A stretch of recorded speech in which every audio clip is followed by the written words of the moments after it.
Olá, queridos irmãos, que sejamos todos bem-vindos a este momento de reflexão sobre o Evangelho de Jesus à luz da doutrina espírita. Essa doutrina que nos fortalece, que nos esclarece, nos consola e nos convida, à grande transformação, a transformação dos nossos corações, a nossa famosa reforma íntima, e a transformação de todo o nosso planeta Terra, a grande escola terrena, certo? Que sejamos então todos bem-vindos a este momento de reflexão. No dia de hoje, nós vamos refletir um pouquinho sobre o capítulo 20 de O Evangelho segundo o Espiritismo, que tem como título Os Trabalhadores da Última Hora. E este capítulo começa com uma parábola. E vale a pena sempre relembrar que as parábolas são pequenas histórias curtas com coisas que eram comuns no cotidiano da época em que Jesus viveu. Então, por isso que muitas palavras às vezes a gente estranha, não é do nosso vocabulário, porque era realmente da época. E as parábolas, então, são pequenas histórias que contêm em suas entrelinhas muito ensinamento, muitos significados, que hoje o Consolador prometido por Jesus vem nos auxiliar no entendimento dessas palavras. E Jesus, em sua grande sabedoria, usou muito das parábolas também por um outro motivo, além daquele que as parábolas só eram compreendidas por quem tinha olhos para ver e ouvidos para ouvir, Um outro objetivo da parábola é que, como a gente não compreendia, a gente não alterava. Aquela velha história, Cada conto aumenta um ponto. Então, isso não aconteceu com as historinhas deixadas por Jesus, pelas parábolas de Jesus, porque como a gente não compreendia, a gente acabou não alterando, só reescrevendo, certo? Mas então eu vou ler para nós, começarmos a nossa reflexão, a parábola da vinha, que é o início deste nosso capítulo, Os Trabalhadores da Última Hora. E diz assim: O reino dos céus é semelhante a um pai de família, que saiu de manhã cedo a fim de contratar trabalhadores para sua vinha. Depois de combinar com os trabalhadores que cada um receberia 1 denário por dia, mandou-os à vinha. Saiu ainda na 3ª hora do dia e, vendo que outros permaneciam na praça, desocupados, disse-lhes: Ide também vós à minha vinha, e eu vos darei o que for razoável. E eles foram. Ele ainda saiu na 6ª e na 9ª hora do dia e fez a mesma coisa. E saindo pela 10ª hora, encontrou outros que lá estavam sem fazer nada, aos quais disse: Por que permaneceis aí ao longo do dia sem trabalhar? Responderam: Porque ninguém nos aliciou. E lhes disse: Ide também vós à minha vinha. Chegando à tarde, o senhor da vinha disse ao seu administrador: Chama os trabalhadores e paga-lhes, começando pelos últimos até os primeiros. Aqueles, pois, que só tinham vindo à vinha pela 10ª hora, aproximaram-se. Receberam 1 denário cada um. Vindo, por sua vez, os que tinham sido os primeiros contratados, acreditaram que lhes seriam dado mais, mas não receberam mais do que 1 denário cada um. Ao perceber, murmuraram contra o pai de família, dizendo: Estes últimos só trabalharam 1 hora, e tu lhes paga o mesmo que a nós, que suportamos o peso do dia e do calor. Mas, por resposta, disse a um deles: Amigo, eu não te fiz injustiça. Não combinaste comigo 1 denário por tua jornada? Toma o que é teu e vai. De minha parte, quero dar a este último tanto quanto dei a ti. Então não me é permitido fazer o que eu quero? E teu olho é mau porque eu sou bom? Assim, os últimos serão os primeiros, e os primeiros serão os últimos, porque há muitos os chamados e poucos os escolhidos. Pois bem, vamos começar então a compreender o que significa cada item desta parábola, a parábola da vinha. Começamos pelo pai de família. Quem seria o pai de família?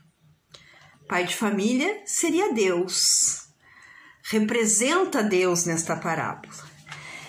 E a vinha, o que seria a vinha, né? A vinha do pai de família, a vinha de Deus, o universo e toda a sua criação.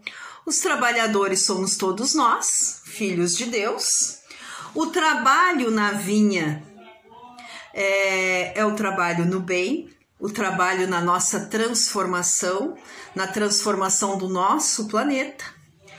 E as horas que representam qualquer período de tempo, qualquer espaço de tempo, né? E o salário, o denário, que cada um de nós vai receber pela nossa jornada, é a felicidade plena e absoluta, para a qual Deus Pai infinitamente justo e bom criou a cada um de nós. Então, se nós fôssemos reescrever esta parábola, ficaria assim: Deus, Pai soberanamente justo e bom, criou o universo com todas as condições para que nós, seus filhos, possamos alcançar a felicidade plena e absoluta através do nosso esforço, do nosso trabalho no bem, e nos aguarda no reino dos céus, independente do tempo que vamos levar para vivermos a felicidade eterna, plena e absoluta. Então, Deus criou no universo todas as condições.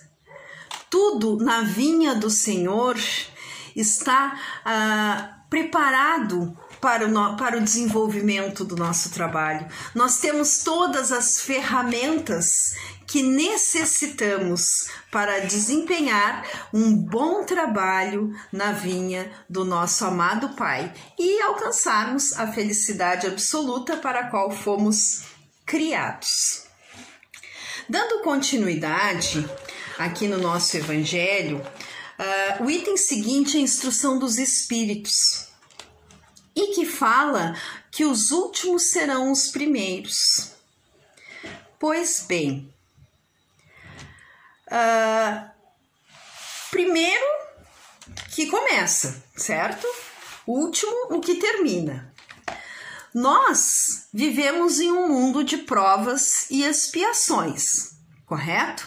E este mundo está se transformando em um mundo de regeneração. Então pergunto, quem deu início a este trabalho de transformação da nossa escola terrena de mundo de provas e expiações em mundo de regeneração? Foram os primeiros trabalhadores chamados para a vinha do Senhor, para a vinha de Deus Pai, Moisés e os profetas, que deram início a essa tarefa. Quem deu continuidade à tarefa de transformação? Quem foram os trabalhadores que vieram nas horas intermediárias? Os profetas, os filósofos, os apóstolos, né, os mártires, os pais de igreja, que deram, que propagaram o ensinamento, a boa nova do nosso amado Mestre Jesus. Então, esses são os trabalhadores que deram continuidade, são os trabalhadores das horas intermediárias. Certo. E quem irá concluir a tarefa iniciada por Moisés, a tarefa que foi continuada pelos profetas e os propagadores da Boa Nova de Jesus? Quem irá concluir a tarefa são os trabalhadores da última hora. Quem seriam os trabalhadores da última hora? Todos nós, encarnados neste momento, podemos ser considerados como os trabalhadores da última hora. Porém, nós espíritas temos uma responsabilidade maior. Por quê? Porque através do Consolador prometido, profetizado pelo Mestre Jesus, nós temos a base, o entendimento, a compreensão da realidade, a necessidade do convívio fraterno com o próximo, de aprendermos a sermos realmente irmãos, a viver como irmãos. Nós temos todo o Evangelho de Jesus trocado em miúdos, explicado de maneira simples, de maneira clara, pelo o Consolador prometido. Nós temos no Consolador prometido as 5 obras básicas, o Pentateuco, que ali tem todas as respostas a que procuramos e toda a essência do Evangelho de Jesus, esclarecida pelos Espíritos através do nosso codificador Allan Kardec. Então, a quem muito é dado, muito será cobrado. Então, todos nós, encarnados, somos trabalhadores da última hora. Estamos aqui trabalhando na conclusão da tarefa. Porém, nós espíritas temos uma responsabilidade a mais nesta tarefa, devido a todo o entendimento que a gente conquista, passa a ter estudando e buscando o esclarecimento da doutrina espírita. Vamos imaginar uma linha do tempo? Então, essa linha do tempo começa lá com Moisés, né? Moisés, que trouxe a ideia do Deus único aos hebreus, né? Que trouxe para nós estas regras de conduta que permanecem entre nós até hoje, que são os 10 mandamentos, né? Que tinham uma mediunidade incrível, né? Para os nossos parâmetros, uma mediunidade até um pouco além da compreensão de muitos. E então ele foi quem deu início a esta transformação, a esta tarefa. E muitos de nós já fomos chamados ao trabalho na vinha lá quando Moisés deu início. Deus mandou Moisés como um primeiro chamamento ao trabalho na vinha, ao trabalho do bem. Porém, muitos os chamados, poucos os escolhidos. Por quê? Nós dávamos ainda muito mais importância ao bezerro de ouro, né? Nós até criamos um bezerro de ouro na época, certo? Então, por isso que muitos de nós fomos chamados à tarefa e poucos de nós fomos escolhidos. Dando continuidade à nossa linha imaginária do tempo, temos, então, os profetas, tem Isaías, Jeremias, o próprio João Batista, né, que foi contemporâneo de Jesus, que auxiliou a preparar a chegada do Mestre, né? E temos então os apóstolos, os mártires, os pais de igreja, os filósofos e todos esses que propagaram nas horas intermediárias o Evangelho, a Boa Nova de Jesus. E cada um desses que Deus, Pai, Senhor da Vinha, manda nos solicitar ao trabalho, ele vem nos convidar a trabalhar na vinha do Senhor. Só que muitas vezes nós recusamos e muitas vezes nós somos chamados e não somos os escolhidos. Pois bem, então Moisés, os profetas e todos aqueles que propagaram, os apóstolos, né, que propagaram a Boa Nova de Jesus, e no final desta nossa linha, os trabalhadores da última hora. Os trabalhadores da última hora, que, amparados pelo Consolador prometido, falando na nossa condição de espíritas, estamos realizando essa tarefa de conclusão, né? Nosso planeta, todos nós sabemos que está num momento importantíssimo da sua trajetória e provavelmente esta é a encarnação mais importante de toda a nossa trajetória também. Então fica para nossa reflexão. Estamos mais uma vez sendo chamados ao trabalho na vinha do Senhor. Seremos escolhidos dessa vez? Para buscarmos o entendimento e nos fortalecer como trabalhadores da última hora,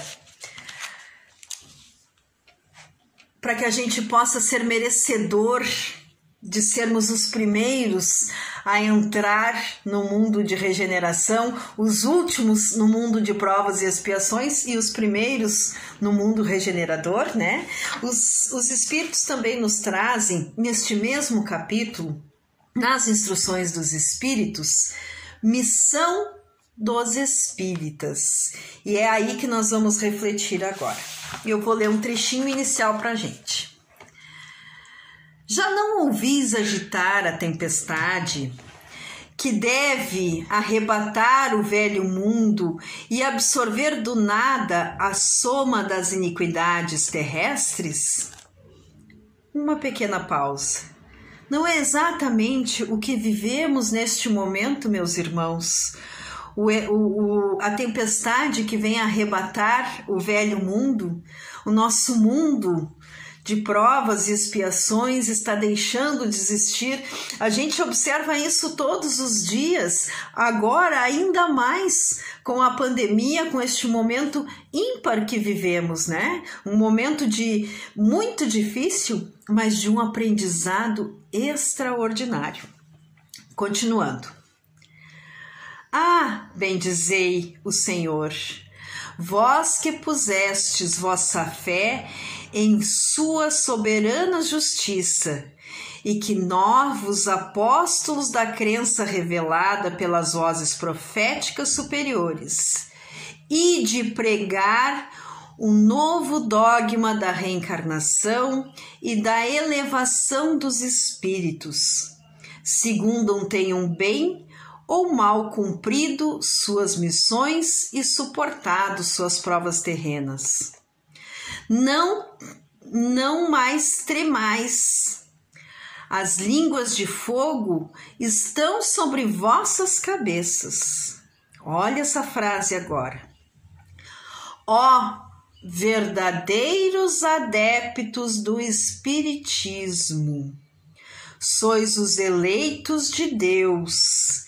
Ide e pregai a palavra divina. É chegada a hora em que deveis sacrificar vossos hábitos, vossos trabalhos e vossas ocupações fúteis à divulgação desta palavra.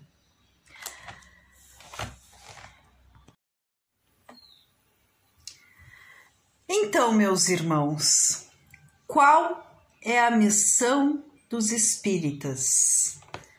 Qual a nossa missão como trabalhadores de grande responsabilidade na última hora? Efetivar o Consolador prometido. Como assim efetivar? Vamos ver o que diz aqui então, relembrando. Ide e pregai a palavra divina, ó verdadeiros adeptos do Espiritismo. Então vamos nos perguntar assim, basta para se dizer espírita frequentar uma sociedade espírita, trabalhar no passe de repente, fazer palestras, exposições, mesmo que online,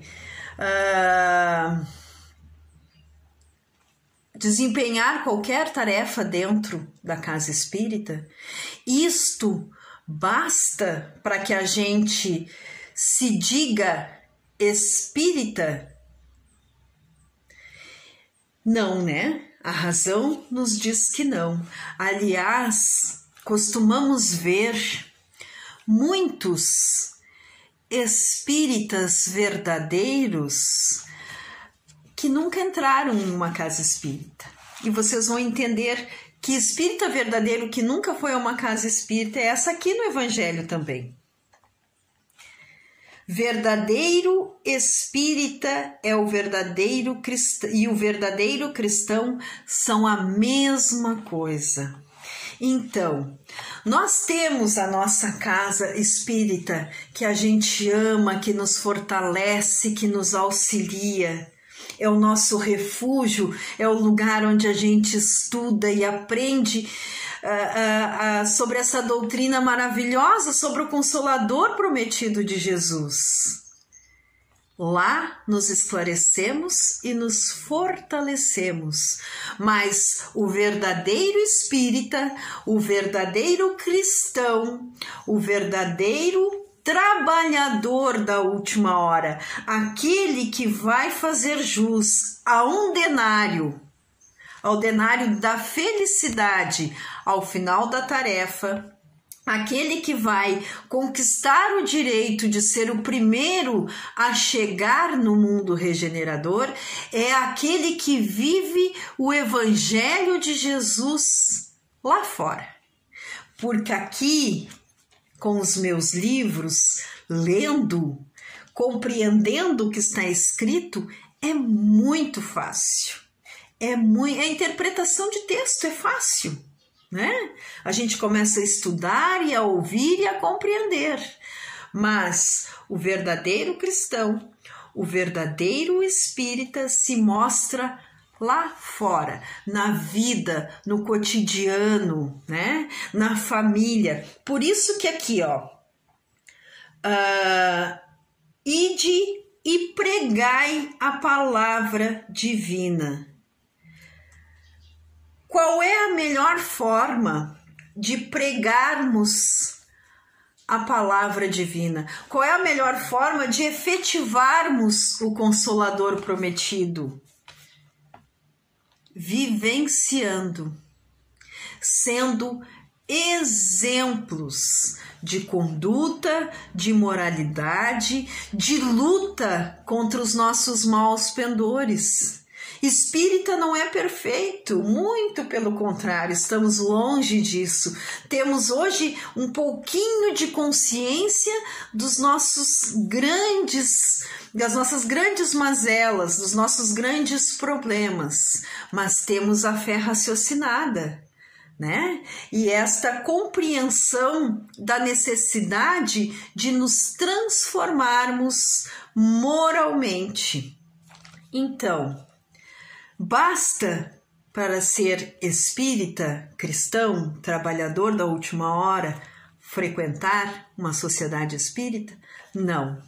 O Evangelho também nos diz assim, portanto, nesta mesma frase, que fazeis vendo-vos se possa dizer que espírita verdadeiro e cristão verdadeiro são uma única coisa, a mesma coisa, pois todos os que praticam a caridade são discípulos de Jesus, seja qual for o culto. Então, nós temos verdadeiros espíritas que se dizem ateus. Nós temos verdadeiros espíritas que professam outra religião, que são evangélicos, que são católicos, que são umbandistas. Por quê? Porque são os verdadeiros cristãos, aqueles que buscam viver, se transformar pelo Evangelho de Jesus. E são exatamente esses que, através do seu exemplo, da sua postura na sociedade, da sua postura na família, que vão auxiliar a transformação geral do nosso planeta, a grande tarefa de transformarmos o nosso mundo de provas e expiações em um mundo de regeneração. E aí fica para nós aquela questão, aquela pergunta íntima, que é de extrema importância, porque não basta eu ler todo o Pentateuco, não, né, eu ter todas as obras complementares, ser estudiosa, saber de cor salteado na página tal do livro tal, está escrito isso. Não basta, isso não resolve. Eu preciso me transformar, eu preciso colocar em prática tudo isto que este Consolador amoroso, que nos foi prometido por Jesus, nos solicita, e que é principalmente a prática da caridade. Vejamos aqui, também nesse item Missão dos Espíritas, tem uma pergunta. Se muitos dos chamados ao Espiritismo se extraviam, através de que sinais se reconhece o que estão no bom caminho? E a resposta dos Espíritos: ireis reconhecê-los pelos princípios da verdadeira caridade que professarão e praticarão, pela quantidade de aflições às quais eles levarem consolo, por seu amor ao próximo, por sua abnegação, por seu desinteresse pessoal. Ireis reconhecê-los, enfim, pelo triunfo de seus princípios, pois Deus quer o triunfo da sua lei. Aqueles que seguem suas leis são os eleitos, são os escolhidos. E ele lhes dará a vitória, mas esmagará os que falseiam o espírito dessa lei e fazem dela um meio de sua satisfação da sua vaidade e ambição. Erasto, Anjo Guardião do Médium, Paris, 1863. Então, meus irmãos, somos os trabalhadores da última hora. Estamos aqui no momento mais importante da escola terrena, no momento mais importante, provavelmente, da nossa história pessoal, da nossa caminhada evolutiva. É um momento de transformação. E é chegada a hora em que as teorias precisam ficar no campo das teorias, mas que precisamos mesmo é arregaçar as mangas e trabalhar. A vinha do Senhor precisa de muitos trabalhadores, de trabalhadores que entendam do vinhedo, trabalhadores que se dediquem ao vinhedo do Senhor, para que ele possa render bons frutos no final. E a pergunta íntima que cada um de nós deve fazer neste momento é a seguinte: estou sendo chamado para trabalhar na vinha do Senhor. Serei escolhido? Só depende de cada um de nós. O tempo se esgotou. É hora de trabalho. É hora de colocarmos em prática tudo aquilo que aprendemos e buscar viver definitivamente o Evangelho de Jesus, para que sejamos escolhidos a participar de um novo mundo, de uma nova era que se aproxima. Desejo a todos, meus irmãos, uma semana de muita paz, de muita harmonia, de muita saúde, de muita reflexão e de muito trabalho na vinha do Senhor. Que nosso Pai abençoe a todos nós, que nosso Mestre Jesus esteja sempre nos envolvendo com suas energias de amor. Que assim seja.